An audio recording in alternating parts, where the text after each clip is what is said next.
It's like seeing your family perish in front of you. That was how it felt, is losing our people. They were everywhere. And you think of 70,000 fish, almost 80,000 fish. I would compare it to a massacre in terms of the emotions and the trauma that it has caused for us. Man, did it ignite a fire inside of me, and I know it ignited a fire inside of a lot of people. The idea of dam removal was brought up to think of like overcoming those kinds of structures was kind of an impossible idea. The first time there was a group of folks that went over and our men fasted and prayed, and they brought our canoes over hoping to find some empathy, some sympathy for what was happening. We had shareholders that spit on us, that called us racial slurs. So we came back demanding our river to be released, demanding that it be undammed, demanding that we're listened to. I think that was really a pivotal point, those actions that happened in Omaha.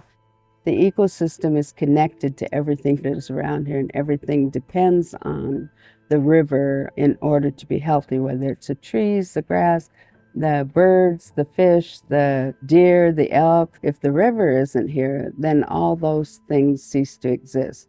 And if they cease to exist, then the Yurok people cease to exist. And so for us to ensure the future for our children, we need to ensure that this river is here and that it's healthy, because it's the heartbeat of our people.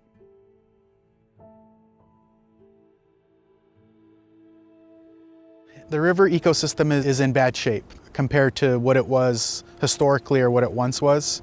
Around 1910, 1912, when the first dam went in on the Klamath River, it immediately blocked 400 miles of spawning habitat to anadromous fish and salmon especially, that they had been using for millions of years. And so just like that, over the course of a year, things changed really significantly in the Klamath River. Not only were fish not able to migrate upstream anymore to spawn and to bring all of that energy from the ocean, all of those marine-derived nutrients upstream and deposit it on the landscape and feed people and feed animals. That stopped happening. All the great minerals, the nutrients, everything that comes from the upper Klamath Basin wasn't freely flowing down into the lower Klamath Basin and out into the ocean anymore. The ecosystem was thrown out of balance in a very, very significant way. Right now, the run size is predicted to be 27,000 fish. And we need 40,000 fish to spawn in the river to keep things going. We've grown up on this river, and we've been here on this river and in this place since the beginning of time. The salmon are a part of who we are. They're a part of the fabric of our being.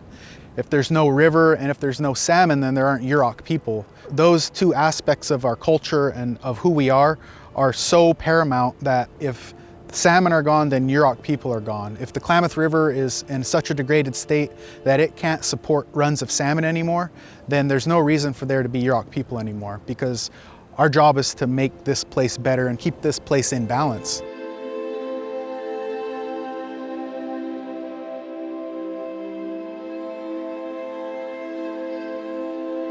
The Yurok Tribal Council voted to close the tribal fishery to all salmon fishing this year. For thousands and thousands of years, we've lived right here. We were never relocated during colonization. And at the heart of who Yurok is, we are a fishing people.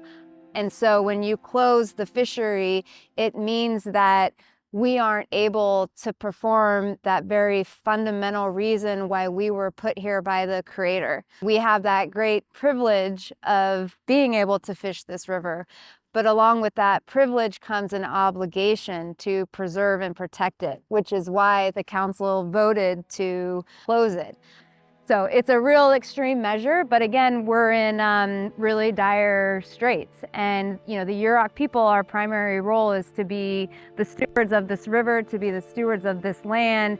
So we felt it absolutely necessary to cut off our own fishing in order to preserve and conserve those remaining fish. Then we help regenerate the run.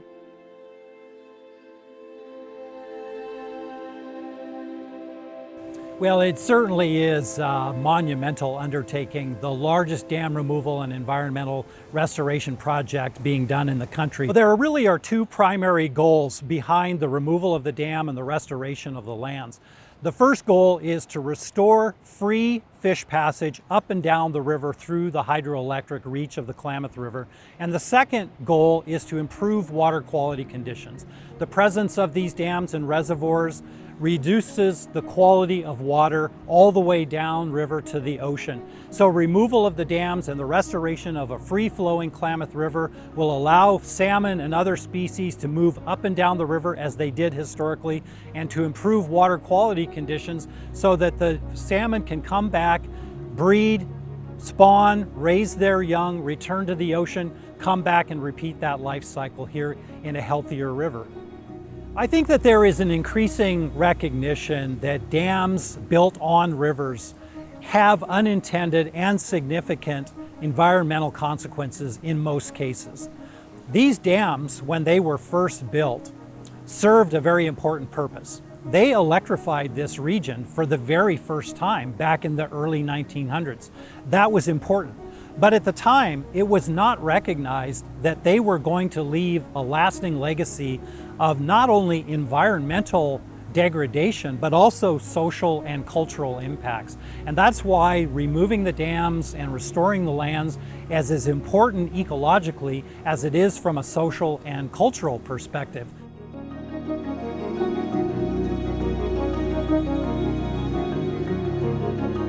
In the beginning, we thought dam removal was impossible, but we were going to tackle it anyways. A month ago, we got the call that Kopko 2 has been demolished today.